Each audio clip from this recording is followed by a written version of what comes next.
mas malaki ang effect mga kaloys kung makuha natin yung hustisya. Kasi domino effect yun eh.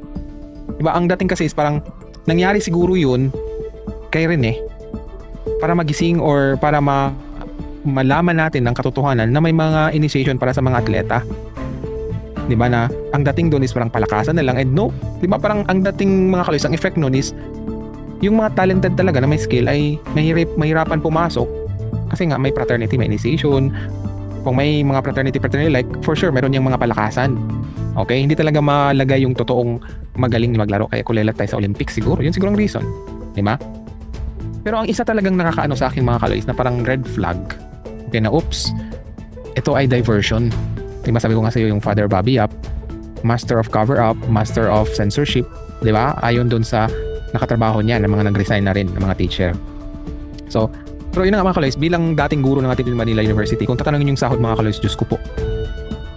During my time, mas mataas pa ang sahod ng call center agent. Okay? Magkano lang yung sahod ko sa Ateneo de Manila that time? 14,000 lang a month. Samantala, yung kakilala ko sa call center, 18,000. Pero ang tuition nila that time, umabot na sa, I think, 100,000 per semester. Nakita niyo ang ano ko mga kaloys? Mababa ang sweldo po. Okay? So, kaya nga ang ibang teachers ay nag-rocket, ay nagpa-project sa mga companies. Right? So, etong ano to, kung ano mga kaloys, ayan na. Ito na yung ano mga kaloys, yung Project Rene. As in, ginamit talaga si Rene. So, ano to mga kaloys? Kung titingnan mo tong ano, anong ibig sabihin ng Project Rene? Ayan. CPR. Okay?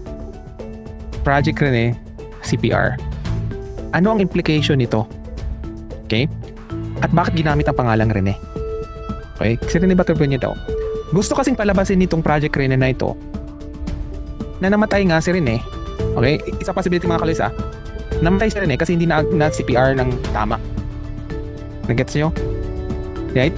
Hindi siya namatay dahil sa bugbog or yung sa pasa. Diba? Nalunod siya dahil sa pasa. Or baka wala na nga siya tapos nilagay lang sa tubig para mamukhang nalunod. Right? Kasi may isang vlogger mga kaloys, I forgot his name.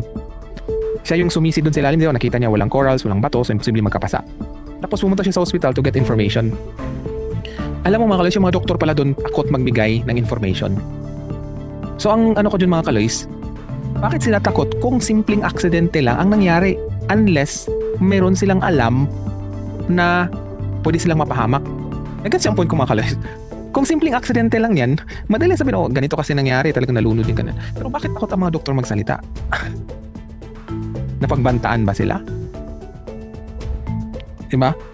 So ito mga kaloys, isa tong parang isang style of cover up na sisihin nyo yung nag-CPR.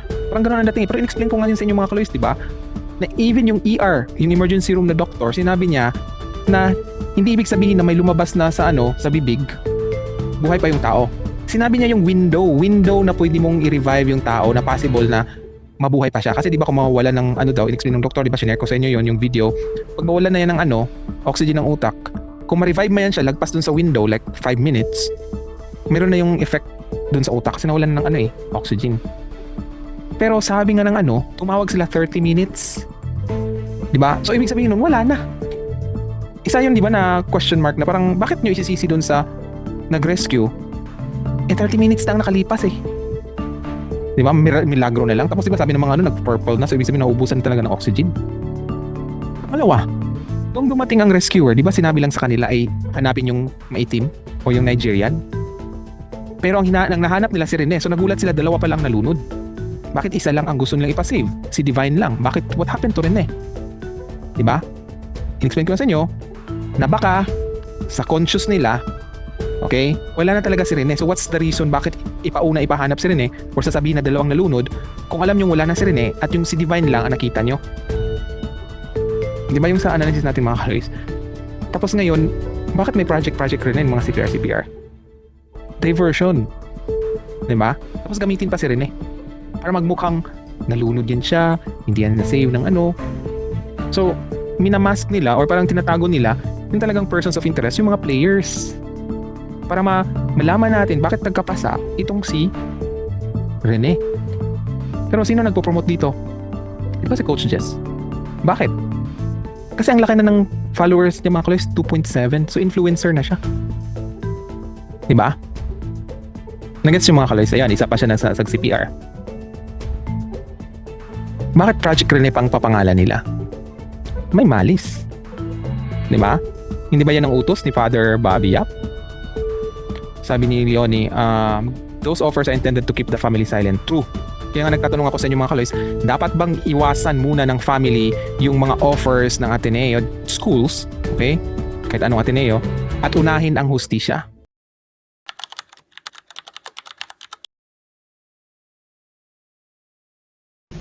Thank you for watching our videos. Please don't forget to click the subscribe button and the bell notification icon so you will be notified of our latest videos.